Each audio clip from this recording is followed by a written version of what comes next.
When it comes to immigration, when it comes to reform of the laws or reform of policy, why doesn't either party change anything?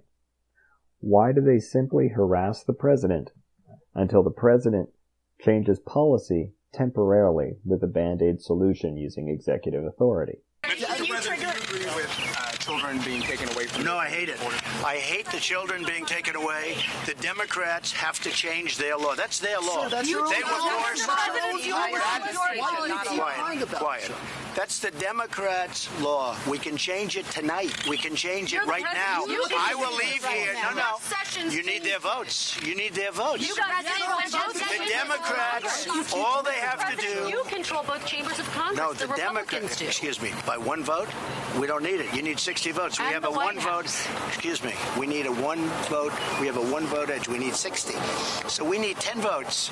We can't get them from the Democrats. Mr. President, now wait. You can't do it through an executive order.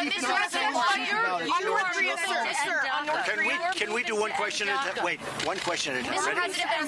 The children can be taken care of quickly, beautifully, and immediately.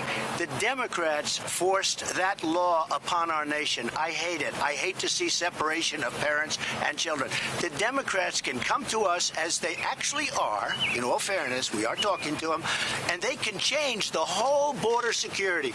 We need a wall. We need border security. We got to get rid of catch and release. You catch a criminal, you take his name, you release him, and he never shows up again. He goes into our society, and then we end up getting him in a different way, oftentimes after he's killed somebody. We've got to change our laws. The Democrats have control because we don't have the votes. The Republicans we need more Republicans, frankly, and that's why I think we're going to do so well in the midterms. Why don't the legislators in either party, the congressmen and the senators, actually sit down and draft a new law? Well, my honest opinion is that the parties refuse to compromise on purpose. They like it the way it is. I can't prove that, but I think there are a couple of obvious reasons to suspect this is the case. Number one, these legislators are well connected. They're well informed. Despite how goofy many of them sound, they are quite intelligent. They didn't get to where they were by being silly people, even if they play silly people on TV. They know that many state economies rely on illegal labor to function. Major states, for example, Texas, California, Illinois, New York, Florida. These are hubs for the trafficking of undocumented workers, and many basic industries, from construction to landscaping to food service like restaurants, and everything in between, rely on cheap employees to buoy false economies. If these workers were documented, employers would actually need to pay them minimum wage, or higher, and possibly even give them benefits. Now, if they were comfortable doing these things, and they were comfortable dropping their profit margin, they would have already done it. It's not as if there are a shortage of Americans looking for work. They would be employing these people and paying them regular wages. What this is really all about for those employers is finding ways to make a little more money, the means justifying the end. Halting this practice of employing illegal workers would grind the economies of states like these to a halt and gut the workforce in a lot of the industries that these states and their populations rely on. Hiring legal workers would either cause costs for these services to shoot through the roof, or a lot of the employers' profits would dry up, and their donations to political candidates would dry up as well. This, in my opinion, is one of the real reasons that nothing is ever fixed. Number 2.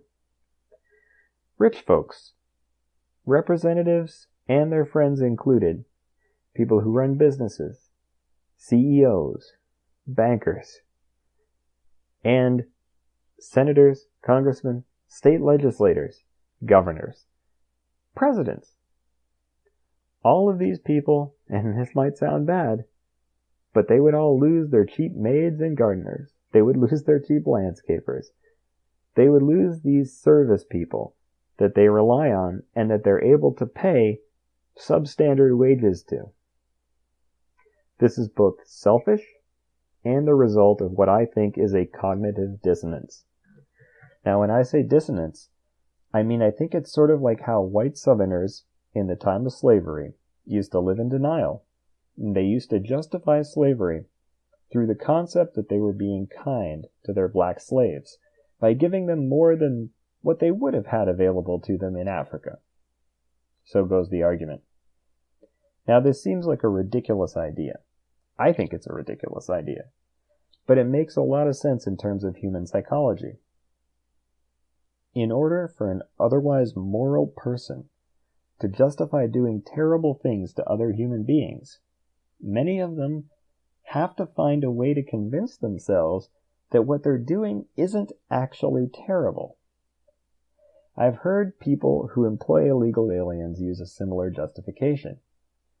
They're able to convince themselves that they're actually helping these people, even when they're not paying them anything near minimum wage, anything near a living wage, when they're exploiting their status and their vulnerability in order to keep them in the underclass.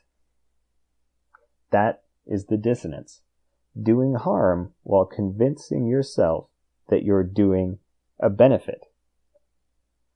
And number 3, and I think this should be obvious to everyone. How can you draw voters to the polls with empty promises once a problem like this is solved? How many voters do you think are inspired by their empathy for these people crossing the border, or for their fear and distaste for these people crossing the border? How many people do you think go to the polls and elect particular representatives based on a particular type of marketing, emotional marketing? How many of these people wouldn't show up to vote Republican or Democrat if this problem was ever fixed and the parties couldn't play this pretend endless tug of war with it? I think it's important to remember these 3 possibilities. And while I cannot prove that the parties like it this way, it sure does seem like they do. And you can see this because when either party has the capacity to change this situation on their own, they come up with 1,001 reasons not to. The most recent and obvious example being when the Democrats under Barack Obama held the White House, they held Congress, and they had a supermajority in the Senate. And when it came to immigration, they twiddled their thumbs and just didn't talk about it. That's interesting, isn't it? I think it is.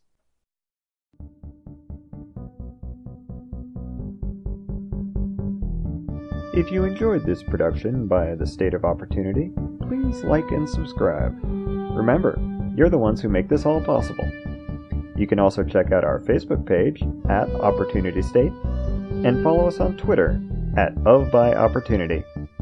If you feel like chipping in a couple bucks, please visit our Patreon page at patreon.com/stateofopportunity. Have a great day, and remember to always keep an open mind.